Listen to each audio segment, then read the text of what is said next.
There are two media watch organizations in the United States. One is called Flame, and the other is Camera, and they focus on mainstream media coverage of Israel. And they have been very critical of mainstream media coverage, particularly National Public Radio news reporting, for example, contending that it's very biased and anti-Israel. To what extent are the media anti-Israel?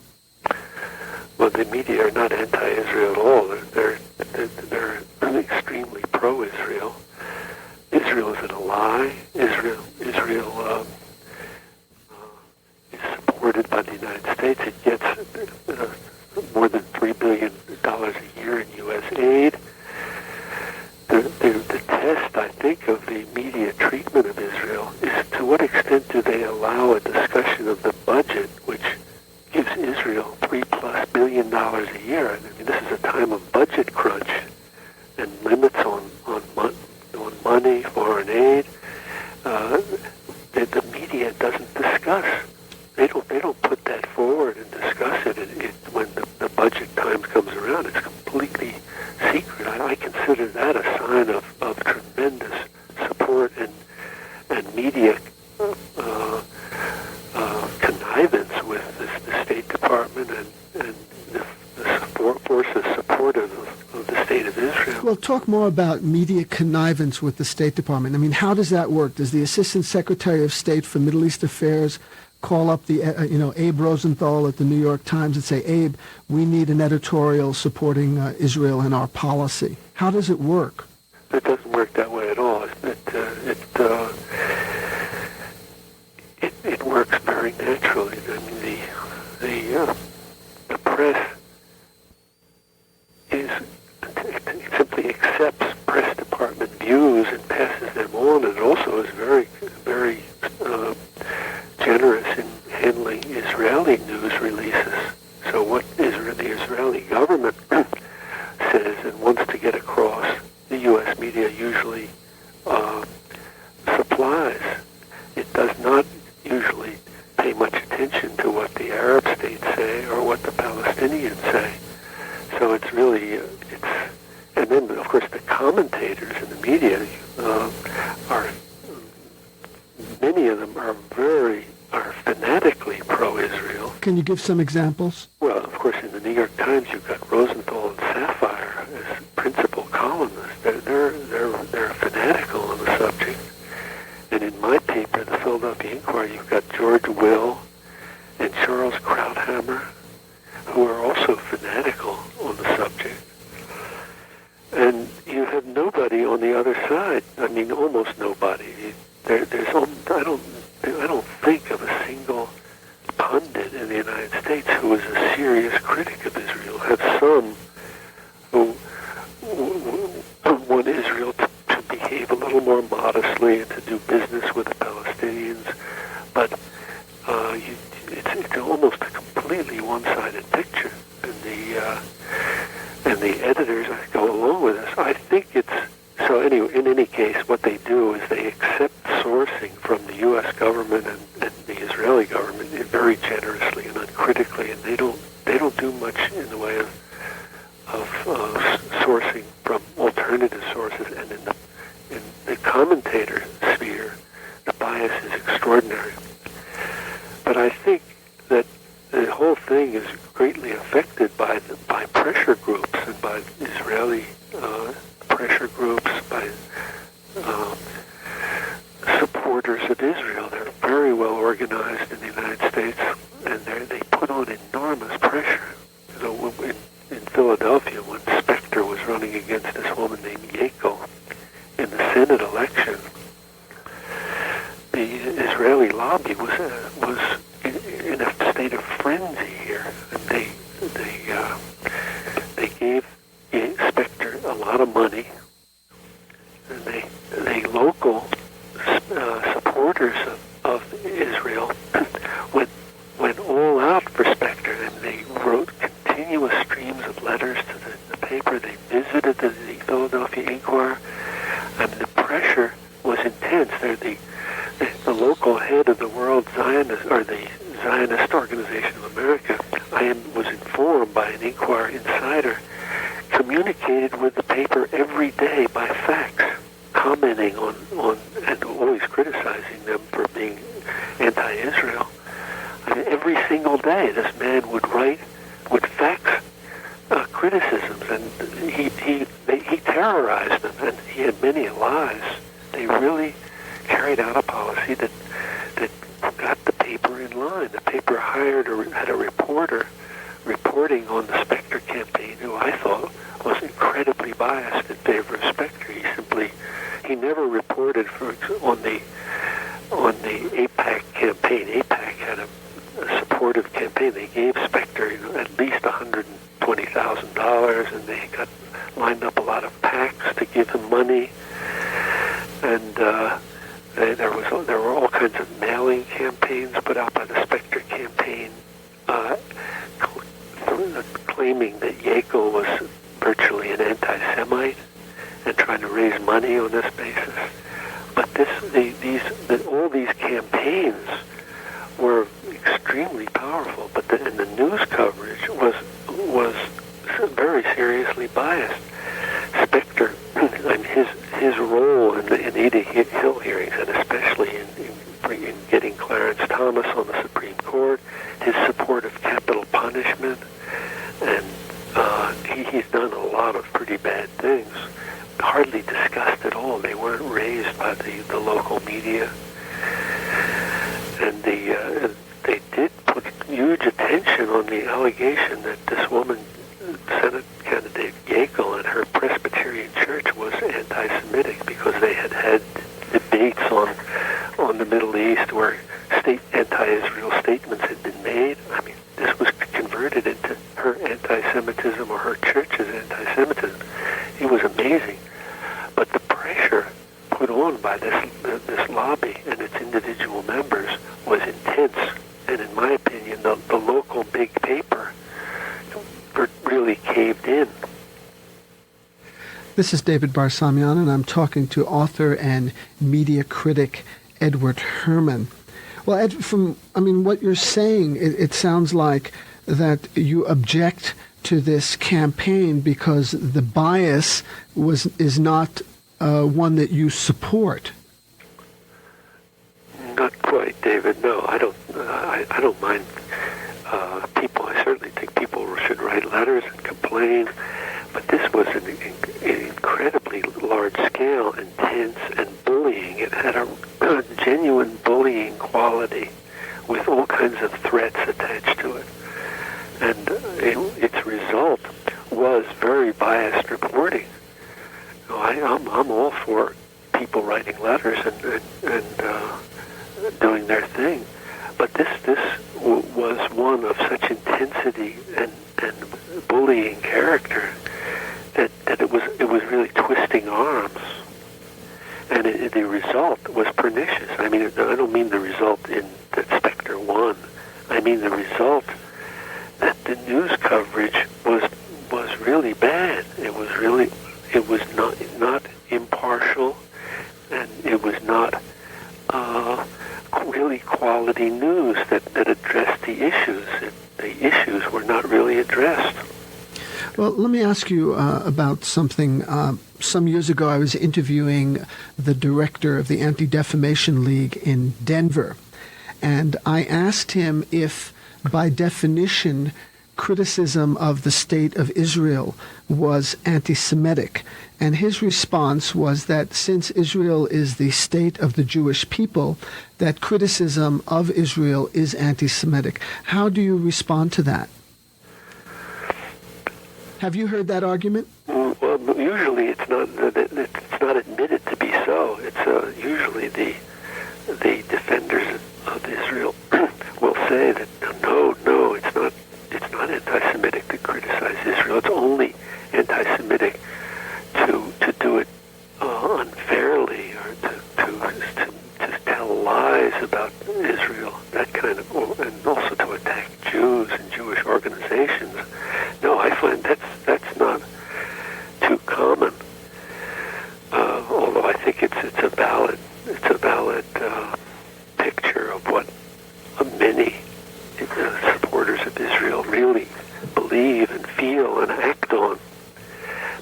you'll notice, I don't know if you saw that yesterday's New York Times, where Thomas Friedman actually mentions that there's been a change in attitude along that line, in that when the Likud government was in, the view of Podhoretz and others was that you shouldn't criticize Israel. This is bad business. But now that the Rabin government is in and is engaging in certain accommodations, or they're not very great, but it's talking, maybe doing business with the Palestinians and PLO. The position of Podhoretz is that we should criticize Israel. So it appears that for them, for this powerful right-wing faction, criticism of Israel is okay when the Israeli government is not fitting their particular version of how Israel ought to be behaving, which is a very hard line. But getting back to your point on anti-Semitism, I think that there was a book, I believe, by the Perlmutters called The New Anti-Semitism. Came out in the early 80s.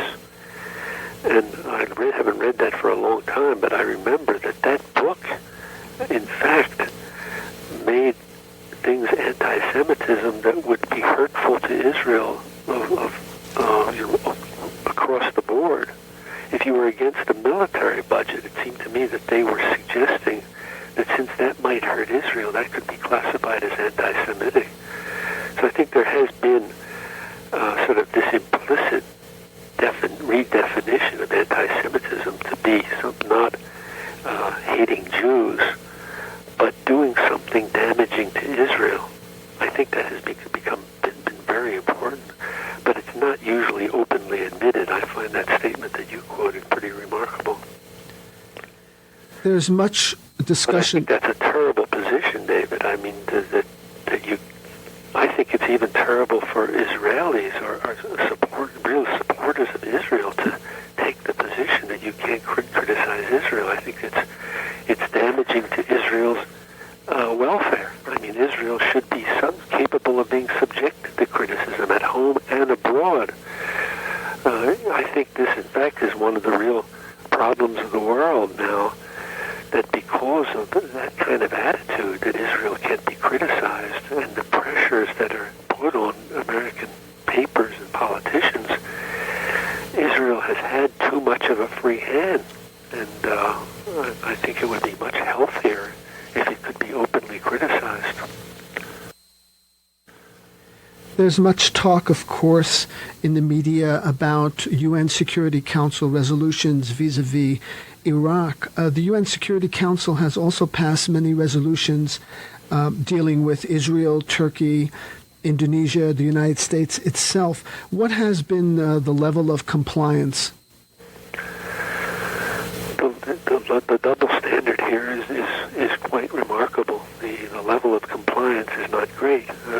The ones applicable to Israel have simply not been enforced, complied with over running to 15 or more years, and the great powers don't choose to do anything about it. They're enforcing these rulings in a highly discriminatory way, so that the enemies of the United States or other Western powers like Iraq find that enforcement is strenuous. But the United States itself or Israel can get away with not following out these rules, and it's not discussed. This is okay for them to do it. And there's no sense in the American media that there's any double standard or hypocrisy, or that the rules ought to be extending to everybody. Well, a high UN official earlier this week said that, quote, Iraq cannot pick and choose how it implements UN resolutions, unquote. Yeah, that's a charming one. That's delightful. But the UN can choose, and the United States and Great Britain can choose which ones will be enforced. Of course, in the bombing in Iraq, the international law was simply ignored by the United States, and that that also seems to be quite acceptable. We can take it upon ourselves as the global policeman to say that Article 51 of the UN Charter allows us to bomb in self-defense.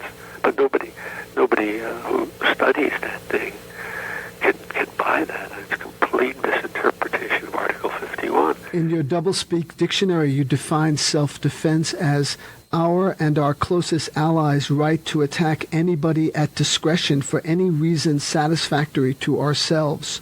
Yeah, that's pretty darn literal. That's very literal. Yes.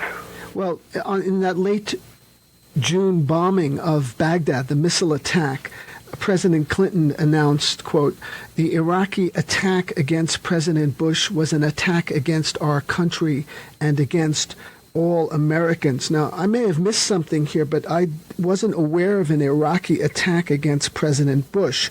There is an alleged plot which was never consummated. That's right. And in fact, the trial is still on.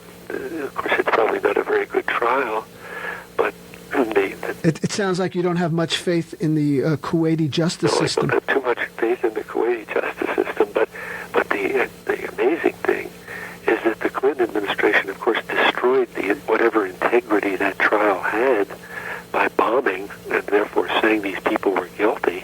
So, I mean, I don't think anybody's commented on that fact, that by bombing when a trial was in process, you destroy the integrity of the trial. And of course, the trial wasn't finished, and then the facts were not all in. And as you say, a bombing did not occur. I mean, an assassination attack did not occur. But of course, Article 51 doesn't talk about. It talks about self-defense, and all the interpretations. The international law is talking about self-defense in the sense that somebody is attacking you, and you don't have time to go to the UN to get the UN to do something about it, so you must resist the attack, which is overwhelming and immediate, which obviously doesn't apply at all to this case. So the legal interpretation is completely fraudulent. But the press doesn't point this out. The press was defended this from beginning to end.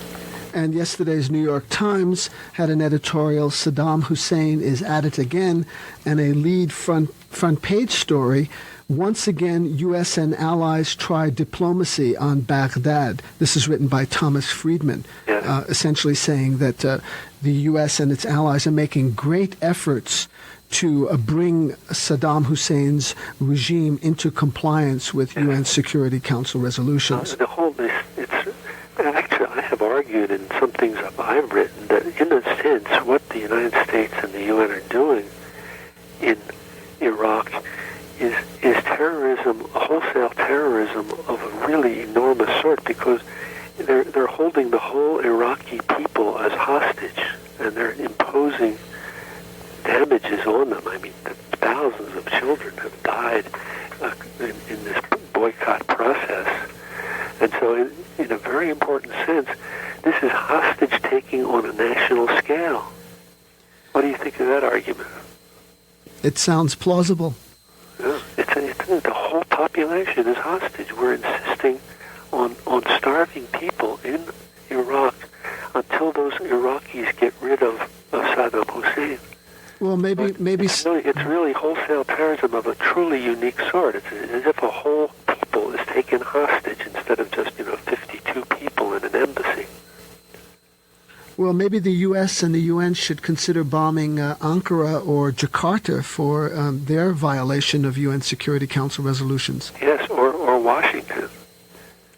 Well, there is a plan afloat, I understand, from highly placed sources that the Cuban Air Force is soon to launch an attack on Washington because it has documentable evidence that the United States not just planned assassination attacks on Fidel Castro, but actually implemented them in the early 1960s during Operation Mongoose. Yeah, there were quite a few of them. But that's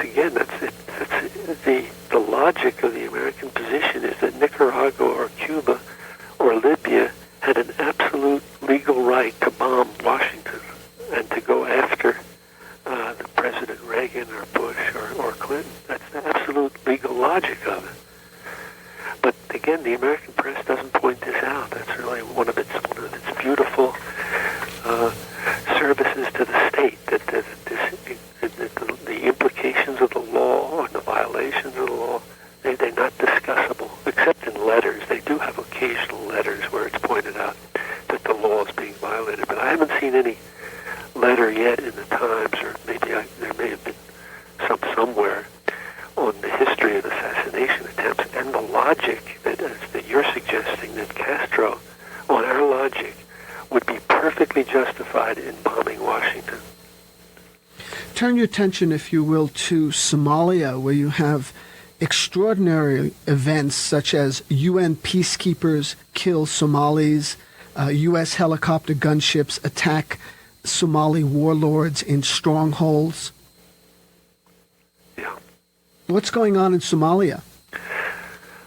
I'm not following it with daily intense care, David, but it clearly looks like an operation getting completely out of hand, in which the United States trying to, first of all, claiming that it's going on just in a purely humanitarian mission, has gotten into the position of tit-for-tat violence against one of the warlords, and one of the warlord that they're having this violence with was one they buttered up to early. They tried to do business with him in the early politicking, and now they're trying to get him. And in getting him, they're doing what the West always does in relation to backward peoples. They use advanced weapons, that will minimize casualties for your side. And of course, there are always these collateral casualties. And then the Somalians seem to be getting mad at that and striking back. Well, it seems that the WOGs don't know their place. Yeah, they don't know their place. And when they strike back, my God, I mean, who do they think they are? What country do they think they're operating in? It was like in Vietnam. This guy Gelb in the New York Times pointed out in our relations to Vietnam now, they actually killed Americans, David. I mean, here we had brought over 500,000 people to bomb the hell out of the country, and they actually had the audacity to shoot back at our boys. Can you imagine them doing that? And so really we have a just cause from way back. It's incredible. The hypocrisy is unbelievable. The self-righteousness. We have a right to be anywhere and do anything, and nobody has a right to defend themselves against us. But our self-defense includes n'importe quoi, no matter what. Well, speaking of Indochina, the historian Marilyn Young has said that the U.S. attack on Indochina is a struggle against, quote, willed historical amnesia. I'd like you to talk about the endless reports, revelations of new sightings and new proof and new documents of U.S. troops being held prisoner in Vietnam. I mean, the latest case, just a couple of days ago, I mean, this never ends. A senator from New Hampshire, Bob Smith, just went to Vietnam, and he announced that he's convinced Americans are still being held captive in that country. What ideological purpose do these reports serve? Well, it's hard to Bob Smith has been at this for a long time. He's a very conservative man. What exactly his individual motives are, it's hard to say. But there is a faction in the United States that still hates Vietnam and resents the fact that they resisted us and can't bear to have them reintegrated into the international community. And so for that important right-wing faction, it's very important that this pot be kept boiling, because the politicians in America are very sensitive to selling out our boys, and this has been made into an important, a sensitive issue. Our boys are possibly still there and still being held, and so it's used to mobilize the right and to prevent normalization of relations with Vietnam. I think there's undoubtedly some people connected with that enterprise that are sincere, and really some of the families were led into really believing that there were people held. But I think for a large number of the participants in this is a means of maintaining a right-wing thrust and to maintain continued hostility to Vietnam and inflict further punishment on Vietnam.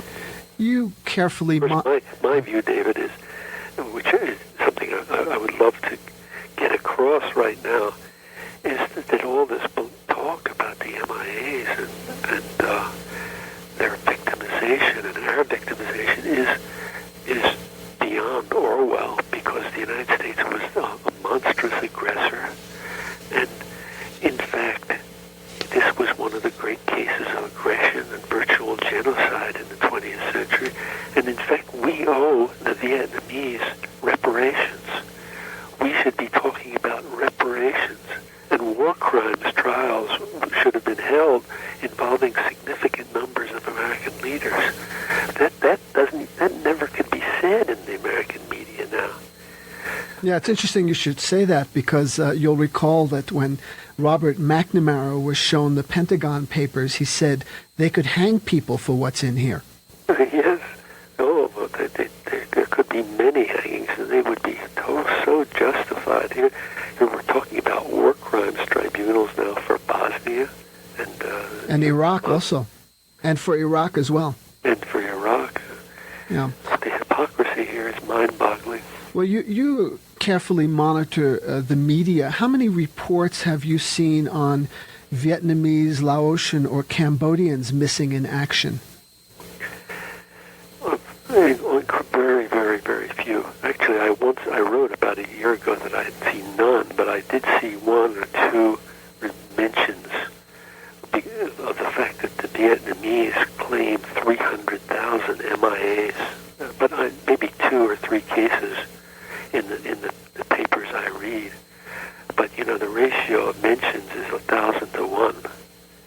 So their MIAs don't exist. I mean, it's really the racist element involved here is really quite remarkable. There was in the Vietnam War that developed a thing called the mere gook rule. The Vietnamese were gooks, and this mere gook rule was a phrase developed by U.S. lawyers in Vietnam who were cynically remarking on how what we did to the Vietnamese was subject to minimal penalty, even when we were killing our own Vietnamese. So they called this the mere gook rule, that what happens to them is of very little consequence. They have very little feeling, They don't value life as Westerners do. This was the cliche that was actually perpetrated by some American liberals, as well as some of the military. I recall General Westmoreland making that infamous statement about the Oriental doesn't value life the way a Westerner does. Yeah, he said it, but there were a number of intellectuals whose names I don't want to mention right now, but some liberal intellectuals actually suggested that too. Let's turn our attention in the few minutes we have remaining to public electronic media in the United States, National Public Radio and PBS. Now, you have a couple of public radio stations in your hometown, Philadelphia, WHYY and WXPN. Could you talk about them? Yeah, we also have a new station, WYBE, Channel 35, which is a kind of dissident PBS station. That's cable TV? No, it's a broadcast radio station. It's actually had a lot of trouble because the PBS, the stations in Pennsylvania, have frozen it out of access to state money, which state money is available to PBS stations. And when this station came into existence about 4 or 5 years ago, it applied to get PBS money, and the rest of the stations wouldn't didn't allow it. They had controlled access to the money, and the station had to sue. And it's just now, I think, going to start to maybe get some money. But I think the most interesting fact about these stations here, sort of revealing the whole picture of PBS and National Public Radio, is that when this new station came into existence, Channel 35, and other stations nationally, I don't know, I think maybe some of them are out your way, but some new PBS stations have been being chartered to serve minority audiences, dissident views. And when that first was proposed, PBS itself, the national system, commissioned some studies to see whether this would injure the existing PBS stations. And both an internal study and an external study suggested, to their utter embarrassment, that it wouldn't hurt them because they had moved away from their original purposes of serving minority audiences and the like. And they had sort of mainstreamed, and therefore the new stations wouldn't be competing very much with them. Anyway, I think that's a really telling phenomenon. Of course, part of the reason they have abandoned their original purposes is that they've been under huge financial pressure. The Reaganites, and even before that, the conservatives have always hated PBS and National Public Radio because it poses a threat of something independent of the commercial nexus. The commercial stations have been much more conservative and cautious than the national stations, even though the national stations and PBS stations are on the public payroll. So I've always found that a very interesting fact, David, that here the state control should be being exercised over the PBS and National Public Radio, and the commercial stations are free of the government. And yet during the Vietnam War, the commercial stations were much worse than PBS in airing dissident views. So it's a very telling insight into the meaning of commercial processes and how they affect the media. But because the conservatives hated PBS and National Public Radio for these reasons, they've always tried to defund them, keep funding low, keep them on a close string. And in the Reagan era, they did even more, and they've also tried to push them into reliance on commercial advertisers. So-called underwriting. Yeah, underwriting to make them subject to the same kind of pressures, and that all worked. Although I think the PBS and National Public Radio are still marginally better, maybe, than the commercial. And I think they could be revived. I think it should be on the progressive agenda to get them back to their previous state or better. But there was a deliberate effort made to make them more conservative. And in Philadelphia, WHYY is a very mainstream, culture-oriented station that doesn't do much in the way of critical stuff. XPN is a station at the University of Pennsylvania, and it too has been brought into the commercial nexus by the process that it's hired a guy to run it some years ago whose aim has been to increase its circulation. You mean its audience share? What? Its audience share. Its audience share, yeah. So it wasn't the message, it wasn't the substance that he was devoted to, but he was devoted to getting its market share up. And the station has deteriorated and become a kind of a mainstream station too. Ed, I'm afraid we're running out of time. I'd like to thank you very, very much for joining us. My pleasure, David. My guest has been Edward Herman, talking to us from his home in Pennsylvania. I'm David Barsamian. Thank you for listening.